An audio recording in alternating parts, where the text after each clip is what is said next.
કચ્છની કેનાલમાં ભ્રષ્ટાચારનું ગાબડું પડ્યું છે અને રાપર તાલુકાના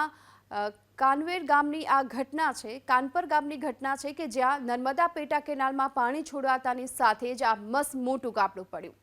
6 વર્ષથી અડધી તૈયાર કરાયેલી આ માઇનોર કેનાલ જેનું કામ તો હાઈવે ક્રોસિંગની કામગીરીથી અટકેલું હતું, જે પૂર્ણ થયા બાદ માઇનોર કેનાલનું બાકી રહેલું કામ પૂરું કરી રવિવારે સબ માઇનોર કેનાલમાં પાણી છોડવામાં આવ્યું, પરંતુ ભ્રષ્ટાચારના કારણે આ કેનાલમાં ઠેર ઠેર ગાબડા પડવાને કારણે લાખો લીટર પાણી વહી ગયાનું ગ્રામજનોએ આરોપ લગાવ્યો છે। વર્ષો બાદ માંડ કેનાલનું કામ પૂર્ણ થયું અને એમાં પણ સ્થિતિ આવી સર્જાતા હવે ખેડૂતોમાં રોષ જોવા મળી રહ્યો છે।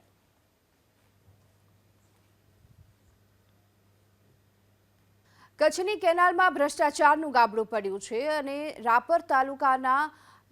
કાનવેર ગામની આ ઘટના છે કાનપર ગામની ઘટના છે કે જ્યાં નર્મદા પેટા કેનાલમાં પાણી છોડાતાની સાથે જ આ મસ્ત મોટું ગાબડું પડ્યું।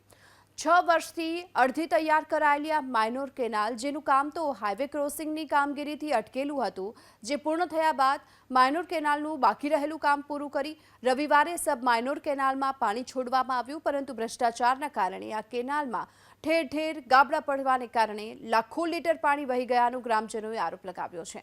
વર્ષો બાદ માંડ કેનાલનું કામ પૂર્ણ થયું અને એમાં પણ સ્થિતિ આવી સર્જાતા હવે ખેડૂતોમાં રોષ જોવા મળી રહ્યો છે।